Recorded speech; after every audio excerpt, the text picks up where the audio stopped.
Greetings, everyone. Dr. Joe here. I wanted to take a moment to give you some instructions before you start this walking meditation, the walk for the world. We've discovered that the more you understand what you're doing and why you're doing it, the practical, the application, the how gets easier.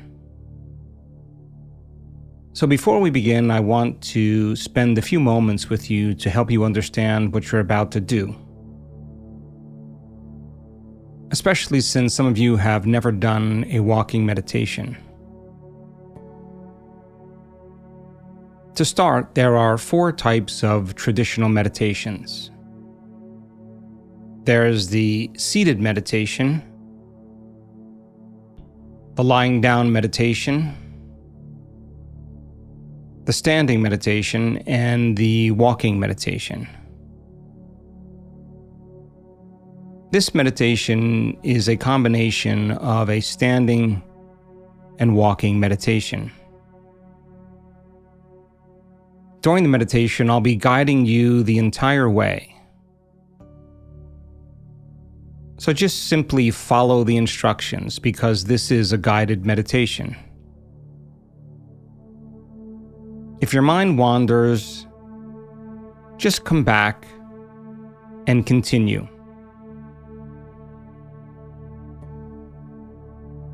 You'll start this meditation in the standing position with your eyes closed. Now, I know that most people are not used to standing still in a public place with their eyes closed. And it's important for you to feel safe enough to do that. So if you're doing this meditation in a group, albeit small or large, stand together near each other so you feel safe. And be part of the flock, the school, the herd. And if you're doing it by yourself, simply find a place where you can be alone in private so that you feel safe enough to close your eyes. Next, it's important for you to remember that when you start this meditation, you start standing up with your eyes closed, both hands over your heart, so that you can disconnect from the stimulation of your outer world in order to go within. There'll be some instructions when you're standing up with your eyes closed, and that's for you to change your internal state. For that time, I want you to forget about your outside world. Then there'll be a change in the music, and this will be the first walking portion of the meditation. I'll instruct you to open your eyes before you start walking. So you'll do this part of the meditation walking with your eyes open, not closed. Now, in our research, we've discovered that when you open your awareness to the space around you,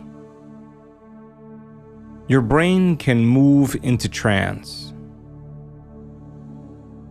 So as you walk, keep your awareness on a bubble of space around you, sensing that space and opening your awareness in order to move into trance. It's one of the most effective ways to help you change your state. It's important that you don't look at anyone or let your eyes wander or for you to be distracted. It's also important for you to walk as it and to embody the energy of change. So to walk as it is to embody change, that energy of change. You'll walk for a period of time, and then the music will change again.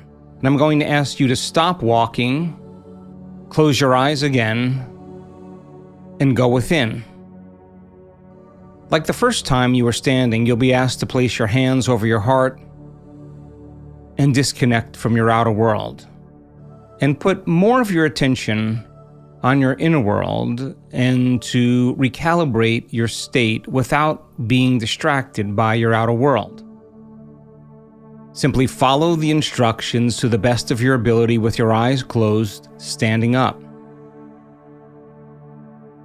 Once that's completed, the music will change again, and I'm going to ask you to walk as it with your eyes open one more time, embodying the energy of change, and to become everything you would love to see in the world.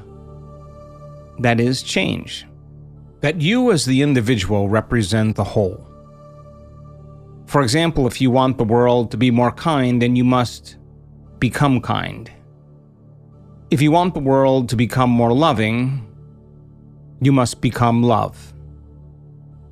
As you walk with your eyes open, remember to keep your awareness on that bubble of space around your head or your body in order to stay in trance.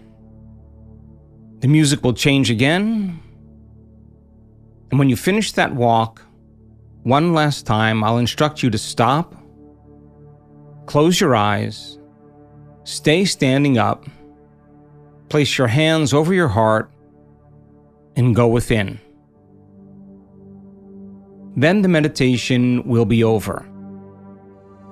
So to review, it's standing with your eyes closed, then walking with your eyes open. Then you'll stop walking again and close your eyes, standing up to recalibrate your inner state, and then you'll open your eyes and walk again until the end. At the end, I'll ask you to stop walking, close your eyes, place your hands over your heart one more time. There'll be a few minutes with your eyes closed, standing up. I think there's an energy when we make up our mind to change something about ourselves or our lives. When we truly make up our mind to change, in a sense, we come out of our resting state and we start thinking about another possibility. And we set an intention to arrive at that experience. And if we can set that intention and couple it with an emotion, we're changing our state of being.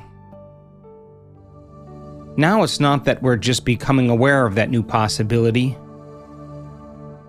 but we feel like that possibility can actually happen. When we feel the emotion ahead of the experience, we're giving our body a taste of that future experience before it happens. And by coming out of our resting state, we're being defined in that moment by a future. So it's important for you then, in this walking meditation, to change your energy, to become the very change you would love to see take place in the world. And it's for you to remember that the end of this walk is just the beginning. That it's not enough to pray for peace or meditate on peace.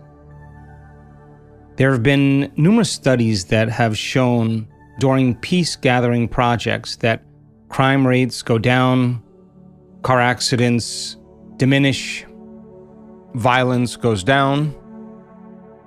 But when these people that are meditating leave the city, leave the location, in time everything returns back to the same.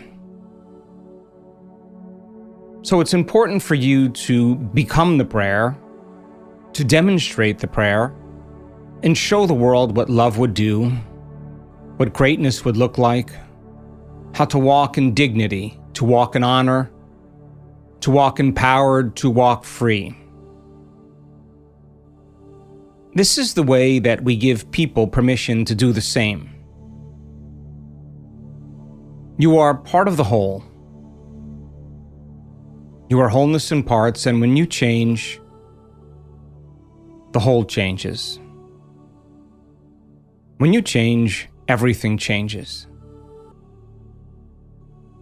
To be part of a collective consciousness that values love, kindness, care, truth, justice, and joy, to live in the grace of gratitude, to be creative, and to live in freedom and abundance, is a way to show hope for the world.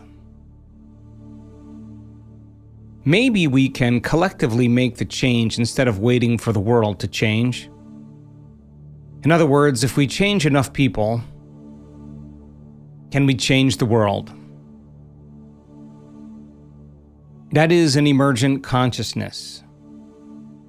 And the current problems in the world, albeit many, must be resolved from a greater level of consciousness than the consciousness that has created them. I hope you enjoy.